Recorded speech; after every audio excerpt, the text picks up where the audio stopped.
Pierrefonds, c'est un peu un rêve. Un rêve de puissance surgi du Moyen-Âge. Un rêve de chevalier et de princesse qui en fait le plus beau des décors de cinéma. Mais aussi un rêve d'architecte, puisqu'il a été entièrement reconstruit au XIXe siècle. C'est un rêve, mais à la formidable allure qui attire tous les ans des milliers de visiteurs. Vous allez en être en compagnie de Christian Corvisier, qui en connaît toute l'histoire. De Nicolas Rousseau, qui veille jalousement à sa conservation. De Stéphane et Christophe, les érudits des archives. De Michael Assage et de Jean-Louis, le maître d'armes, qui font rêver les enfants. Ou de la fée Séverine, qui transforme la paperasse en concerts enchanteurs. Bienvenue au château de Pierrefonds. Vous êtes ici dans un des 96 monuments gérés par le Centre des Monuments Nationaux. Pierrefonds, c'est un château idéal.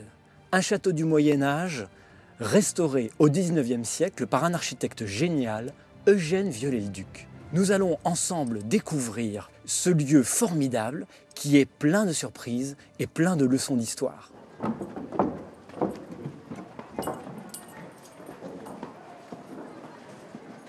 Nous sommes donc ici chez Louis d'Orléans. Qui est Louis d'Orléans? Eh bien, Louis d'Orléans est le frère du roi Charles VI. Charles VI, que l'on a baptisé au XIXe siècle comme Charles VI le Fou. Charles VI est atteint de démence. Il est incapable de gouverner. L'appétit des prétendants se réveille. En pleine guerre de 100 ans, une lutte sans merci s'engage entre Louis d'Orléans et Philippe le Hardi pour conquérir le trône. Chacun fourbit ses armes. Pierrefonds est une place stratégique pour contrôler le commerce avec la Flandre. Louis d'Orléans décide donc d'y construire un château fort. Il survivra au tracas de l'histoire jusqu'en 1616. Richelieu assiège la place, l'incendie et fait éventrer les tours. Le château ne servira plus jamais de refuge à ceux qui conspirent contre la couronne. La ruine est abandonnée, mais dès le XVIIIe, elle devient un lieu pittoresque et inspire les peintres comme Corot. En 1810, c'est Napoléon Ier qui fait acheter la ruine par l'État. Le château est ensuite inscrit sur la liste des monuments historiques. Et le 15 juillet 1850, le prince-président Louis-Napoléon, féru d'archéologie, y fait une visite. Quelques années plus tard, devenu Napoléon III, il émet le souhait de faire restaurer ce château qui se trouve si près de la résidence impériale de Compiègne. C'est ainsi que Viollet-le-Duc est chargé en 1857 de la restauration des ruines médiévales de Pierrefonds. Une première phase de travaux ne prévoyait que la restitution partielle du donjon, des grosses tours et la stabilisation des ruines. Mais cette idée est rapidement abandonnée pour faire de Pierrefonds une véritable résidence impériale, une folie romantique, créée en grande partie par Viollet-le-Duc pour les besoins de la chasse et des divertissements de la cour. Il s'agit moins désormais de restauration que de reconstruction. Le gros œuvre est achevé en 1866. Mais il reste beaucoup à faire et les travaux ne sont pas finis quand survient la guerre de 1870. La chute de l'Empire ôte à Pierrefonds sa destination primitive de jouet princier. C'est la République qui termine ensuite l'essentiel des travaux. Depuis lors, le château est devenu un fabuleux objet d'étude pour les historiens de l'architecture tels que l'élégant Christian Corvisier. Le château de Pierrefonds, c'est un peu un manifeste d'une nouvelle esthétique du château gothique. C'est-à-dire le château du XIIIe siècle était un château plus trapu, avec des tours percées d'archères, un peu opaques, sans ornement. Ce qui est inventé à l'époque de Charles V, c'est ce que vous voyez là, c'est-à-dire ce couronnement avec des mâchicoulis, donc les consoles, un premier étage de défense crénelé au-dessus des mâchicoulis, et au-dessus encore, la silhouette de la tour s'élève plus haut, avec un retrait de diamètre, et il y a un deuxième couronnement. Donc ça crée un élancement vertical d'une grande élégance. Et c'est une volonté très affirmée à Pierrefonds, puisque vous le voyez, c'est systématisé à toutes les tours de Pierrefonds.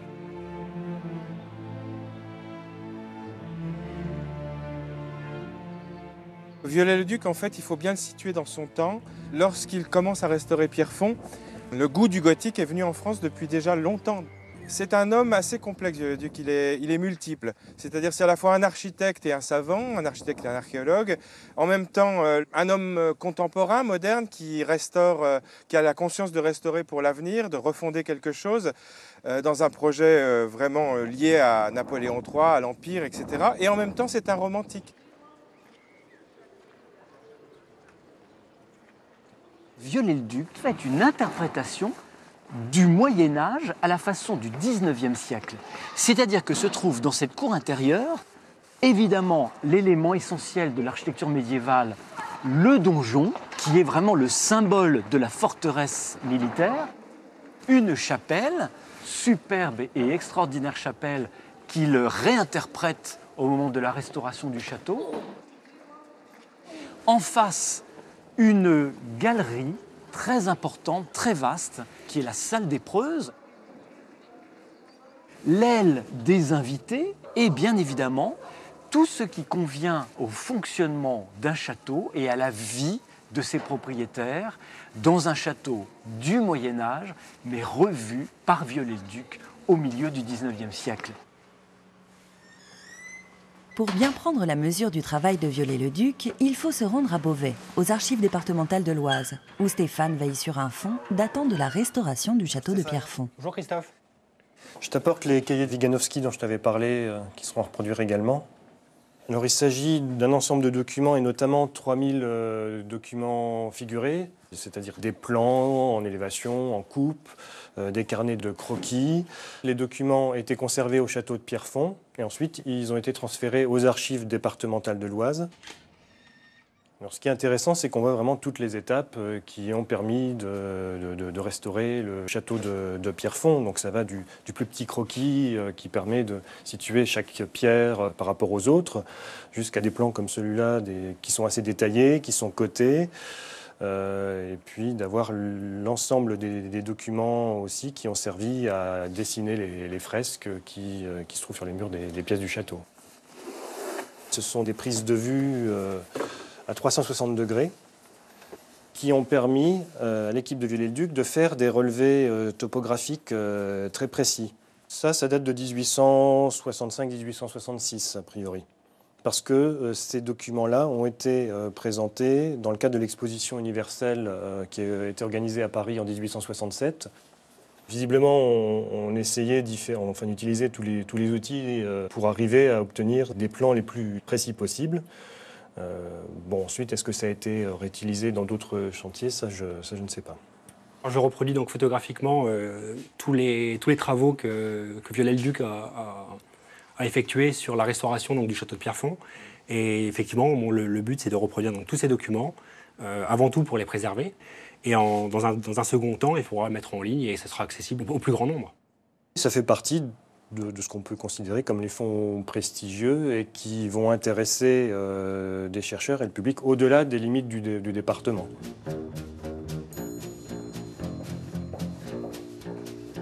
On finit la com, Steph, sur le monument.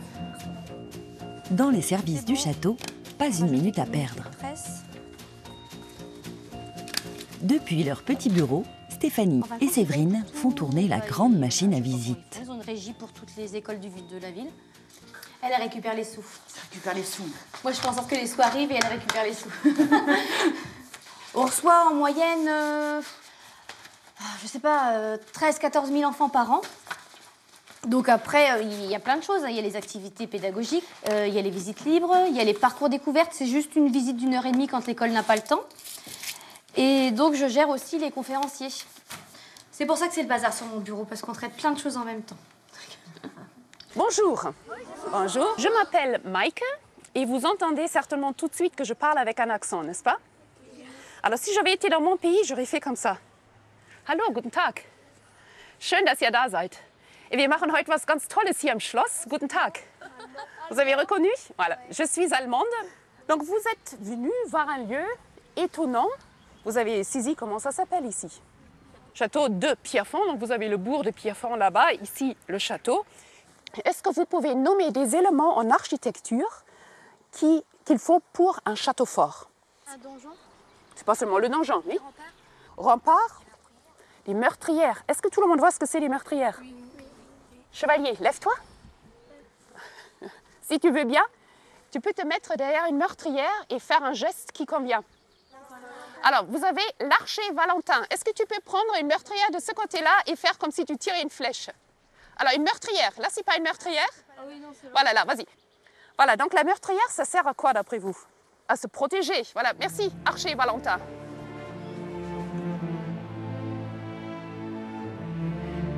Chacune des tours de Pierrefonds est ornée d'une statue de preux. Et ce sont des statues authentiques qui datent de Louis d'Orléans. Eh bien, Viollet-le-Duc a reconstitué les sculptures qui étaient abîmées, certaines ont été déposées, mais pour l'intérieur du château notamment, où il a inventé des bâtiments entiers qui n'existaient pas, qui n'avaient jamais été achevés en 1407, là, il a laissé libre cours à une imagination extrêmement féconde, pittoresque, mais qui est toujours d'inspiration gothique, avec des chimères, un peu comme les chimères qu'il a ajoutées à Notre-Dame, qui sont très célèbres. Vous voyez, il y avait cette espèce de... C'est le côté créatif, vous voyez, côté créatif et romantique. Il y a toujours cette dualité entre le côté reconstitution archéologique et le côté créatif romantique. Chez Viollet-le-Duc, on ne peut pas dire mieux. C'est vraiment la double personnalité. Regardez encore une fois autour de vous pour me dire quel genre de décor sculpté est-ce que vous voyez autour de vous là? Qu'est-ce qu'on représente pour décorer? Des petits châteaux sur les bords. Voilà, c'est quand même très étonnant. Hein. Là, vous avez des petits châteaux en décor, des petits châteaux sculptés. Qu'est-ce que tu as remarqué encore? Il y a des genres d'animaux. Voilà, il y a énormément d'animaux partout et des drôles de bêtes. Oui. Il y a des sphinx. Voilà, donc je vous ai dit, on va être un peu dans le fantastique aussi. Là, c'est ni un crocodile ni un lézard. Je l'ai appelé le cerf-crossard. Allez-y pour faire le croquis de cette drôle de bête. Là, j'ai un rôle que j'aime beaucoup ici dans le château. Ça, c'est vraiment la médiation du patrimoine d'une façon créative. C'est une classe de collège qui vient ici dans le cadre aussi évidemment des cours d'histoire. Mais on a le plaisir ce matin de regarder le château avec un œil créatif. Donc, on se concentre sur tout ce qui est bestiaire fantastique, qui ouvre la porte pour beaucoup d'histoires, hein, pour beaucoup de rêves. Et les élèves sont demandés de bien se concentrer sur le regard. Et pour les aider à bien se concentrer, à observer, on leur demande de faire des croquis. Donc ils font des croquis des animaux fantastiques. Et tout à l'heure en atelier, on va passer du 2D au 3D. Ils auront de la terre pour créer un petit animal. Ça prend des mers.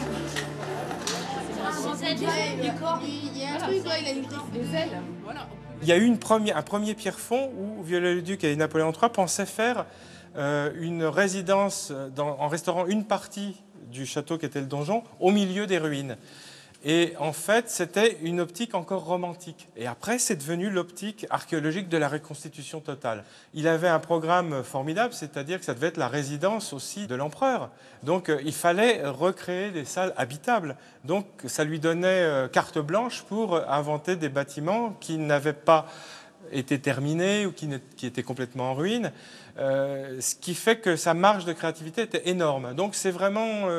oui, je pense que c'est son œuvre essentielle. Mais effectivement, ça n'a jamais été abouti. Et finalement, le fantasme, le rêve de Napoléon III de vivre ici, ce rêve n'a jamais été réalisé, en fait. Et c'est devenu, après la chute de l'Empire, c'est devenu un château national, donc républicain. Donc, c'était le monument ouvert au public et il n'était plus question de résidence.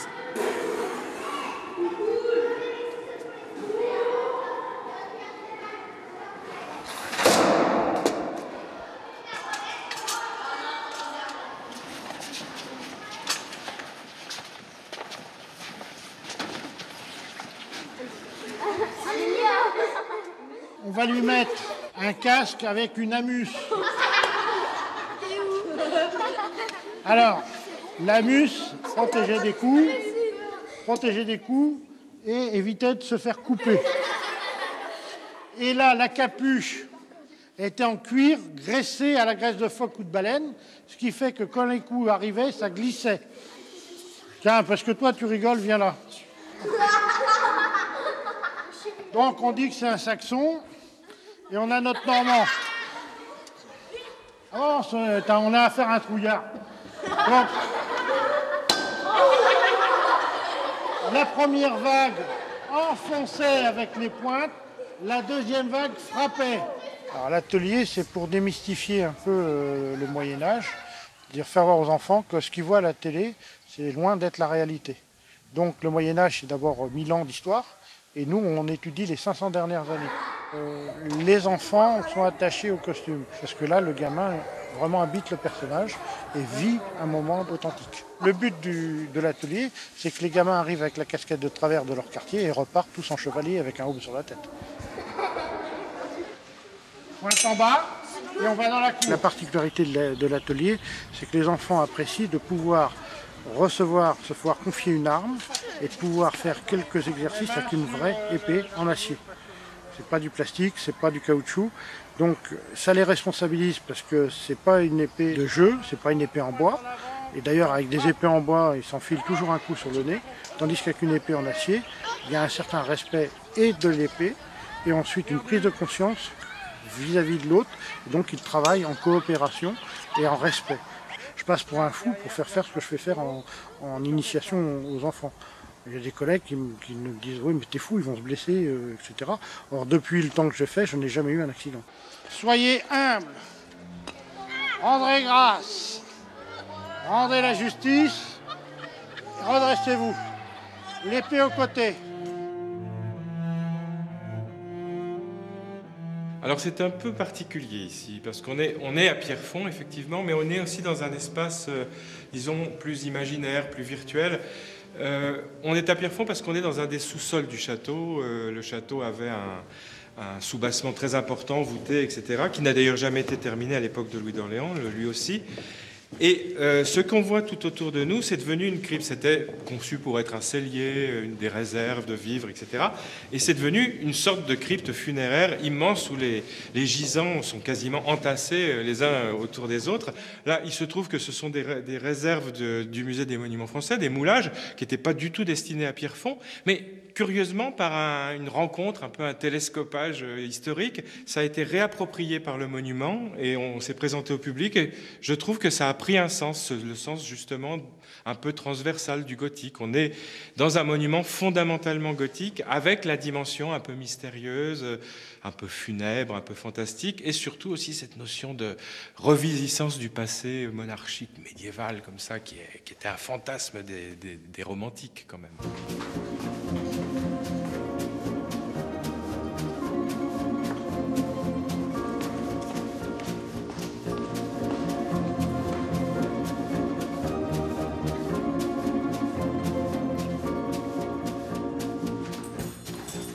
Marche au château, oui.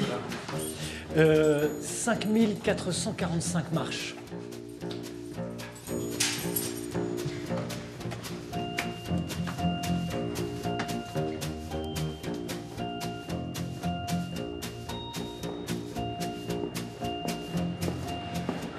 Eh bien, nous voici dans cette salle d'épreuves, la plus grande salle du château de Pierrefonds. D'où doit-elle son nom ?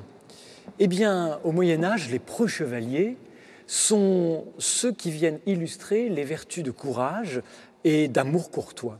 Aussi, tout en inspirant d'une autre salle d'épreuves qui existe au château de Coucy dans le département de l'Aisne, Eugène Viollet-le-Duc illustre magnifiquement cette salle d'épreuves avec la série des 9 statues d'épouses de preux chevaliers. Et le détail très intéressant et amusant, c'est qu'on retrouve au milieu de ces 9 preuses les traits d'Eugénie de Montiero, impératrice des Français, épouse de Napoléon III.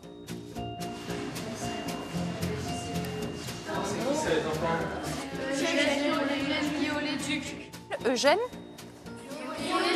Voilà, super. Voilà, donc là, c'est vraiment tout son imaginaire de cette aile du bâtiment. Il restait très, très peu. Donc, c'est vraiment lui qui a imaginé ça. Et l'empereur lui avait demandé de créer une salle, entre autres, où on allait pouvoir exposer sa collection d'armures. Et elle était posée là derrière vous. C'est pour ça qu'il y a des blasons ici. Et c'est ça ce que je vais vous demander de dessiner. Donc, faire cet aigle, et c'est assez facile parce que vous pouvez suivre les lignes noires, donc le plomb.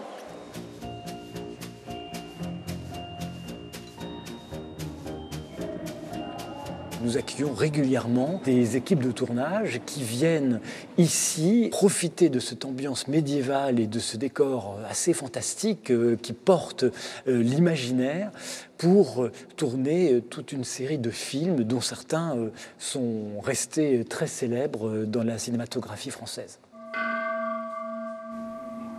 Et voilà, la grande salle, la salle des projets. Ah voilà. Salle qui est souvent sollicitée pour les tournages. Ah, parce que c'est vraiment le morceau de bravoure de Pierrefonds, de la restauration de Viollet-le-Duc. Oui, le cinéma à Pierrefonds, c'est une histoire ancienne, puisque le plus ancien film tourné à Pierrefonds date de 1907 quand même, c'est Un pot d'âne.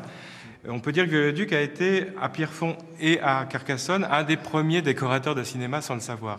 C'est-à-dire que ces restaurations étaient tellement abouties qu'on n'avait plus besoin d'apporter des éléments de décor complémentaires pour tourner dans le film. Ce qui fait que dans des films comme celui qu'on voit actuellement, il n'y a pas de retouche. C'est Pierrefonds dans son jus, à l'identique. Il n'y a pas que le cinéma qui s'intéresse à Pierrefonds. La télévision britannique a ainsi occupé le château pendant 5 ans pour y tourner la série Merlin. Une série qui a généré un club de fanatiques. Pas dangereuse, mais vraiment passionnée. Ce sont les Merlinettes. Nous venons en pèlerinage, voilà, que nous avons renommé Merlinage, en raison de cette série BBC qui est venue se tourner là-bas. C'est la carte de France de notre groupe. Voilà, toutes les personnes. Le cœur, c'est Pierrefonds, que vous remarquez. Et ensuite, eh bien, on s'est rencontrés donc, de régions différentes. Notre amie Marjorie qui vient de Savoie. Nous, les Ardennes. Moi, la Meuse. Le Val d'Oise. Le Nord-Pas-de-Calais. Voilà, on a des amis de toute la France qui sont des fans de la série. Notre point de rendez-vous. Voilà. On est tombé amoureuse du château. On revient le visiter 2 ou 3 fois par an. On vient au Téléthon, Journée du patrimoine, pour voir toutes les salles. Et il y a quelque chose, il y a une histoire avec nous. On est tombé amoureux du coin, du château, des pierres, de l'ambiance. C'est tout. Quand on arrive ici, on l'a même visité de nuit. C'est de la dentelle de pierre, c'est un travail magnifique. On s'extasie devant la beauté du lieu, des salles. Regardez les salles du donjon qu'on vient d'ouvrir. De penser que ça a été fait au pochoir, les couleurs, les coloris, les choix. Et puis d'entendre, avec cette série Merlin, on a écouté les chevaux dans la cour, sur les pavés, c'est merveilleux. Tout est merveilleux ici. Et on le partage en groupe. C'est encore plus exceptionnel. On est passionné ou on ne l'est pas. On ne fait pas les choses à moitié. On y va, parce qu'on y va. On y retourne. Merlinette ou touriste de passage, tout le monde est bienvenu à Pierrefonds. Et ça n'est pas Madame le maire qui vous dira le contraire. Sans le château, Pierrefonds, il n'y aurait pas le commerce. Ce serait plus Pierrefonds. Il n'y aurait pas les commerces. On est un pôle attractif pour la communauté de communes aussi. Moi je dis toujours, on est les plus beaux de la communauté de communes. Les plus beaux peut-être pas, mais enfin disons que c'est nous qui attirons le principal des touristes ici quand même. Parce que dans les autres communes de la communauté de communes, c'est plus calme, on va dire. Alors Pierrefonds, c'est environ 2000 habitants, avec des pointes les week-ends. Les week-ends, on tourne... Je dirais 4000, 5000. Quand c'est la fête médiévale, on est à compter 12 000. On a quand même une certaine notoriété qui fait qu'on est fiers d'être maire de Pierrefonds, quoi. Ouais. On est fiers d'y habiter, nous, d'ailleurs. Je pense que beaucoup de gens des alentours aimeraient bien habiter Pierrefonds, mais bon, il n'y a pas de la place pour tout le monde, et nous, on garde notre place, donc voilà. Nous sommes tout en haut de la tour de guet du château. Il y en a 2. Elles ont été construites par Viollet-le-Duc. Et alors, le côté extraordinaire, c'est évidemment cette ampleur d'un panorama exceptionnel qui montre que le château vraiment est inséré dans la ville de Pierrefonds. Ville de Pierrefonds qui a eu un grand renom au XIXe siècle, puisque beaucoup de gens venaient à Pierrefonds pour admirer les ruines du château, mais également profiter des eaux thermales. Pierrefonds accueille 150 000 visiteurs par an. Nous avons beaucoup d'étrangers qui viennent jusqu'à Pierrefonds. Nous avons beaucoup de Russes, nous avons des Chinois, des Japonais, parce que rares sont les châteaux véhiculant tout cet idéal du Moyen-Âge, ouvert au public, propriété de l'État. Nous accueillons des tournages de films, nous accueillons beaucoup de manifestations, des concerts, des expositions qui ont pour avantage de pouvoir faire venir un nouveau public et faire en sorte que le renom de Pierrefonds puisse rayonner de la meilleure façon. Ce ne sont pas des monuments neutres et c'est justement ça qui est intéressant, c'est l'alliance des vieilles pierres qui sont parfois un peu trop impressionnantes et pas assez habitées, avec l'acte musical. C'est ça qui est intéressant, c'est l'alliance du patrimoine et de l'action culturelle événementielle.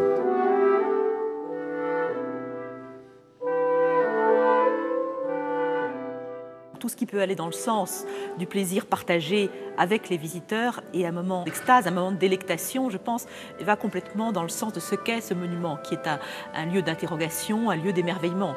Donc je crois qu'en effet, tout ce qui peut accompagner le visiteur dans une vision un peu renouvelée de la visite est une excellente chose.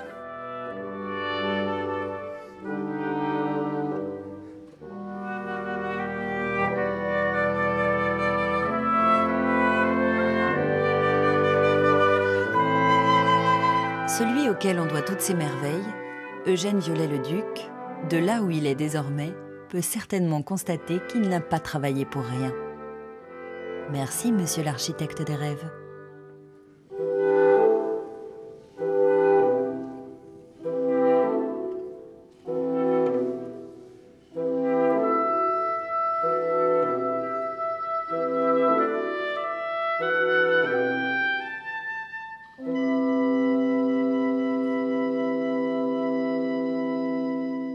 Sur francetvplus.fr. Demain sur France 3. Une grande dame.